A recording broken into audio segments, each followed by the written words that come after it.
Campbell. How are we doing tonight? Yeah! Pretty good, but we're getting ready to show a really, really crazy movie. So hash in. How are we doing tonight, Arafina? Much better. My name is Jim Branson. I'm a film programmer at the American Cinematheque. I also do Cinematic Void, and it's my privilege. Cinematic Void? Thank you. One guy knows that. It is my privilege to introduce this Beyond Fest screening of Psycho Killer. It is an absolutely insane fucking movie, so you guys don't know what you're in store for tonight. Just want to remind you, once the movie is on screen, the physical movie is on screen, please put your cell phones away. Our friends at the Anti-Piracy people, they're going to be in the crowd. They're going to make sure you don't have your phones out while the movie's on. Use your phone. You're going to know what really a psycho killer is because they'll escort you out and you'll get to see how the movie is. So please, once the movie's on, put your phones away. It's proper movie theater like anything anyway.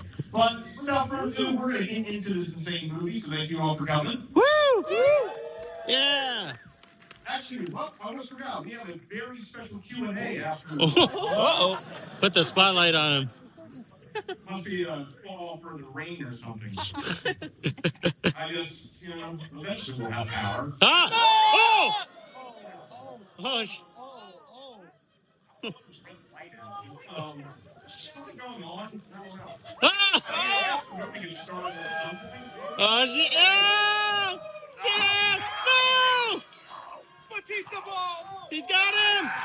Go! Save him! I guess I've lived. How was that, Anyway, we have a wonderful Q&A, so let's kick it off. Give it up for Georgina Campbell. Woo!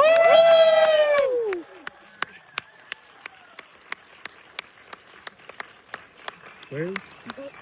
Oh. She came. Woo!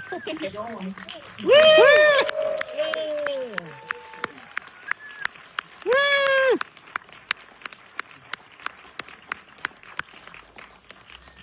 And then we have the psycho killer himself, James Preston Rogers. Yeah! There you go.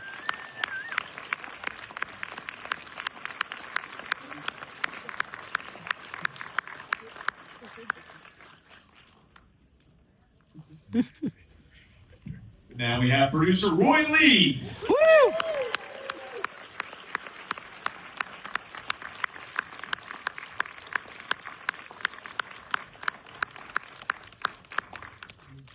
And last but certainly not least, we have executive producer, screenwriter Andrew Kevin Walker, everyone. Woo! Oh.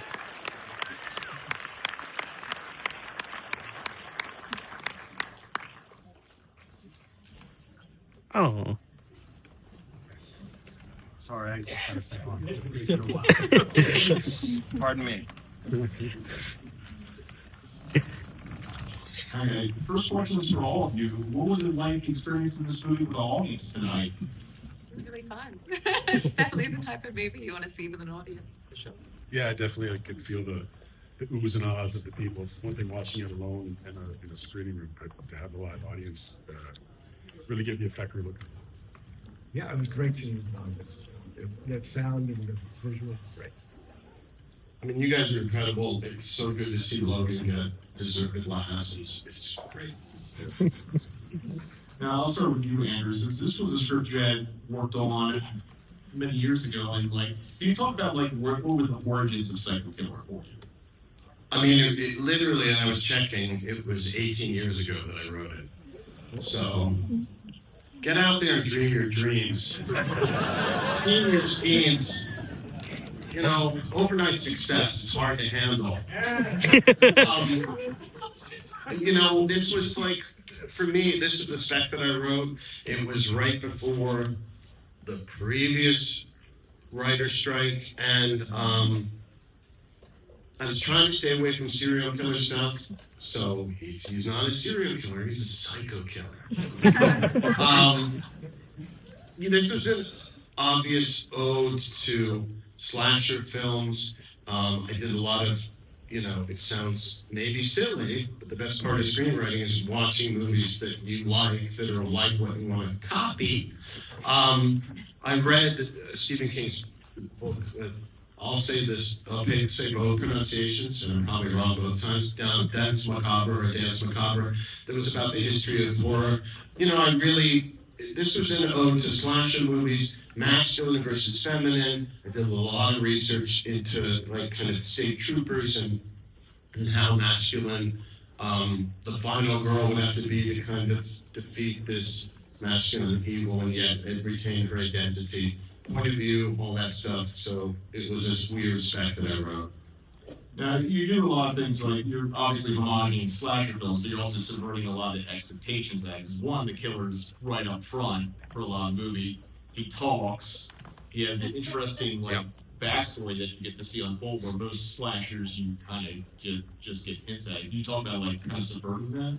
I mean, the attempt was, you know, I'm an obsessive screenwriting, sit-field nerd who loves 3-act structure. So it was really like, hey, audience, how much time can I make you spend, you know, in the script literally seeing through the eyes of the killer, experiencing things that he's experiencing, with no let-up for kind of the first act was the intention, and then the crossing of the paths and the, you know, spoiler alert for all you watching this at home before you go to the movie, but crossing paths and switching point of view, the 3-act structure kind of playing with that stuff. I don't know that I was subverting anything or reinventing anything. I was just really kind of, I think, bearing down on existing stereotypes and having, you know, fun with the whole women are better than men and men are the source of most evil. Like, it's something you've seen in a lot of movies that I write. It's like, you know, thank God this, you know, door opens into the second act where hope comes in the form of Georgina's character. And who could ask for a better actress to portray her? Woo! When did you first become aware of this script, and when did you become involved with the film? It was late in the process because there had other directors and other financiers that were circling the movie for over a decade or 8 or 15 years. So I'd say about 3 years ago. It was because Seven is one of my favorite movies of all time. And Yeah. Time that and you sit down and this is one of them. And I was like, I would love to help try to get this made. So you were also a real champion for the horror genre in general. Can you talk about what you look for in like selecting horror projects that you want to produce? It's definitely the things that aren't what you normally see in the other horror movies. So like with Barbarian or Companion or Strange Darling, things that are just different than what you've seen. Now, Georgina and James, could you talk about how you guys became involved with this film?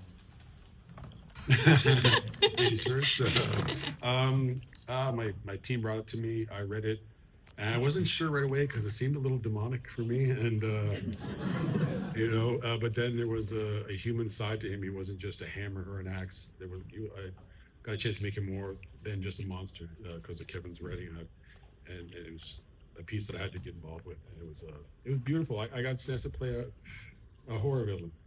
Like I said, I kept him human. I didn't want him to be a monster, and it just dream come true. Dream come true.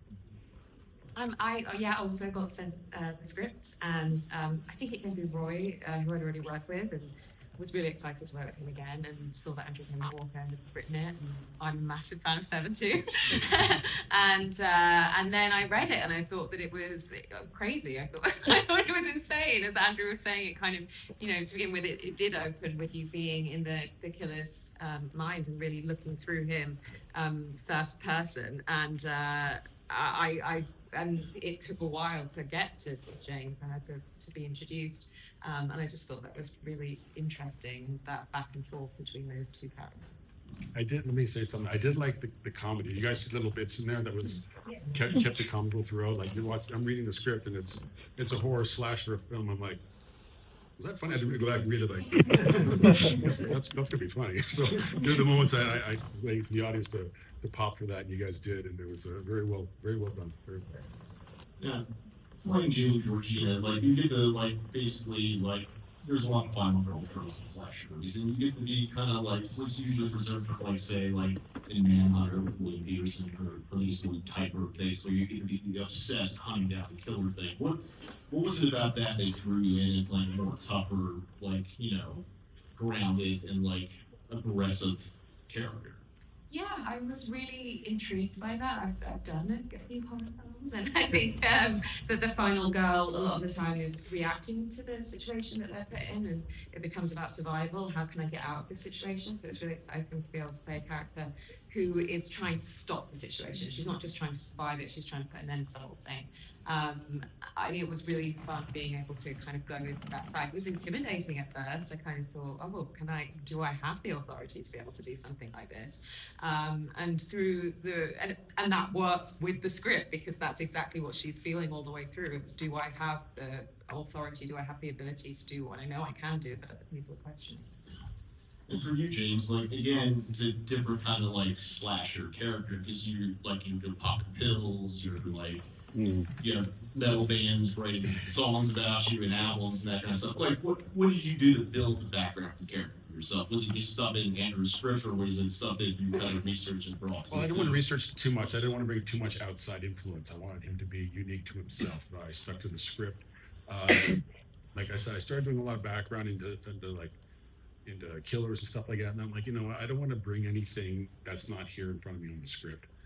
So I just let it marinate with myself, and I just let the words speak to me, and I just created the character according to the script as it would fit. This character, and I always knew there was a cat and mouse. Even though I wasn't sharing the screen with her on the day, I would act like, okay, we're at this part, she's closing in on me. It's a cat and mouse game, so trying to up the intensity, up the checking over the shoulder type of thing to keep the audience engaged, and it just come together beautifully.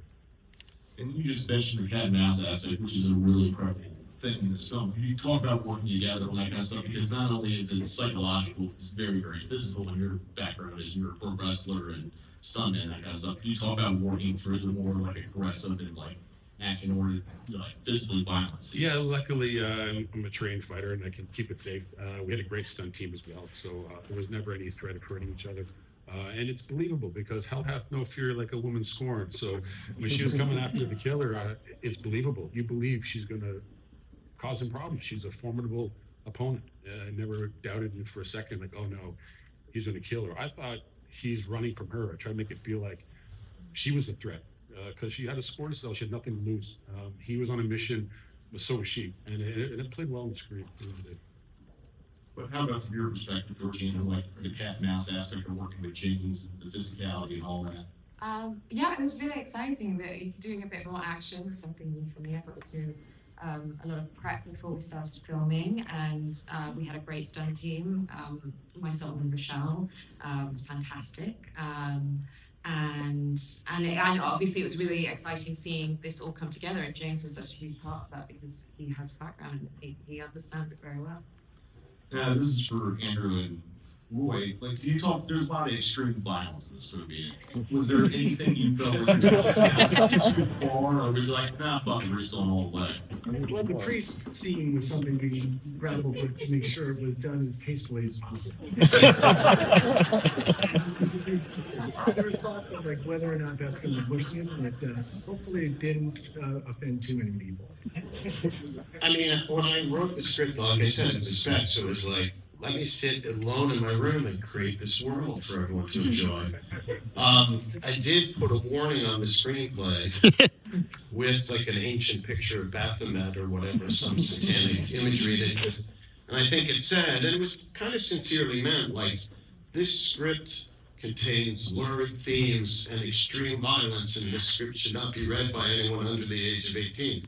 You know, I kind of did it as a joke, but I kind of was serious, because I really appreciate being able to express myself in movies like Seven, etc., where there's, I think if you want to do that, I really applaud a rating system that allows parents to go, hey, little Timmy, you don't get to see this yet.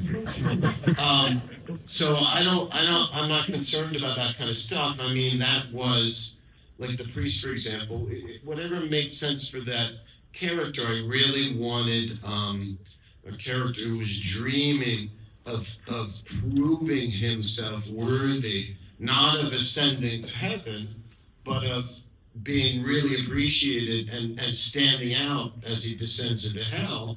And what I loved about the priest scene is they're having an exact same conversation about attaining an afterlife that you're earning, but one's talking about the afterlife up here and doesn't realize, what? You're talking about, hail Satan, pardon me?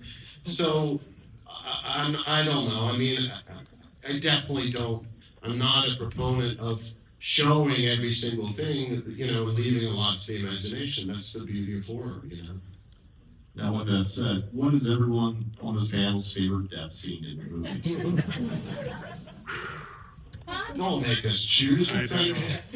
Yeah, they're all so special. I love Malcolm's head exploding. And don't share this with anyone, no spoilers. But it's so amazing. I wrote it for Malcolm. I mean, there's some long rants that should be extremely extended in the NC-17 cut. But it just made me real happy. It's pretty hilarious.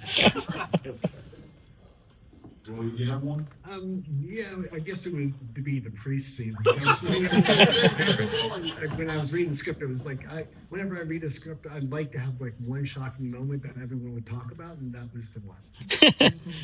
Yeah, I like the Malcolm one, but I'm gonna go back to the priest because I had to do a little finagling, so to speak, because when I was watching the playback, the blood was so dark, my jacket was so dark that it was losing contrast. So if I put my hand this way, now you can see the blood coming off of my hand. So I had to do a little work on that one to make it jump, but they're all special to me, man. I got one accident, everybody. Yeah, I'll go priest too. So, you mentioned Malcolm Dowd was one of the great screen actors of the time. So you wrote it for Malcolm specifically?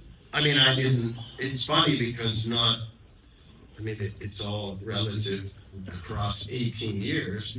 But I later in life became really good friends with Charlie McDowell, his son, who I consider one of my best friends. We worked on this movie with a bunch of other fellow friends during COVID called Windfall.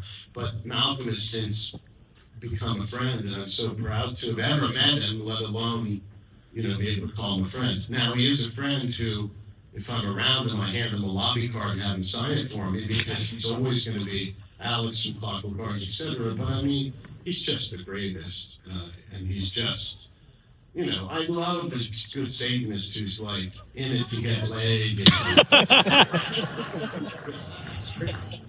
It's pretty good. It's true what they say is coolest. I mean, whatever you're gonna do, whatever you're gonna drop to meet the ladies, I think that's,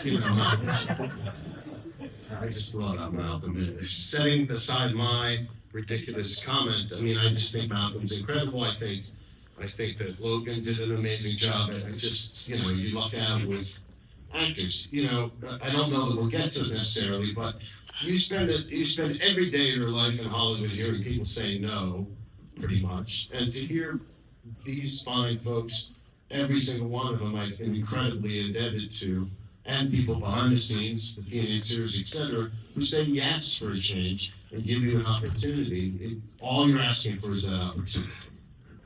Right? Even after 18 years. So I'm getting the signal wrap. So I want to finish with Roy here and talk about the importance of the theatrical script, specifically for the horror genre.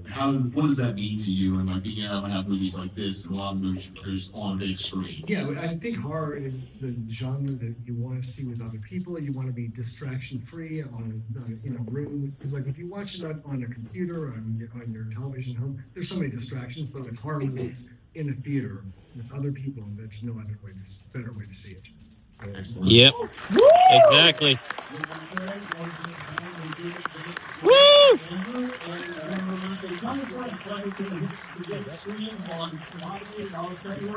Woo! Psycho! Woo!